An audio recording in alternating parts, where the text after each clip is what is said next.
Ito guys, kinarga lang namin bike namin kasi gabi na kasi, pagod na kami, trabaho pa kami bukas. Ito kinarga namin yung bike namin tatlo. Shoutout po sa inyong lahat. Oh. Andito po kami sa Latia. Yan.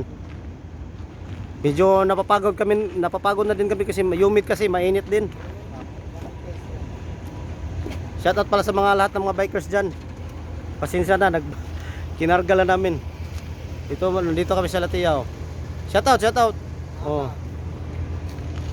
Para makauwi kami maaga guys kasi trabaho pa kami bukas, ayaw kami mag-absent, sayang.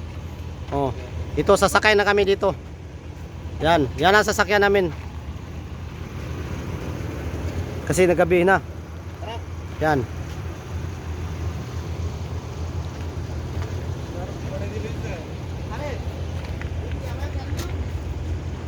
Kinarga na yung mga silverback at saka Twitter namin na malulupit na bike. Ang galing. Ang galing. Pinababawal ng teknik. Ang galing.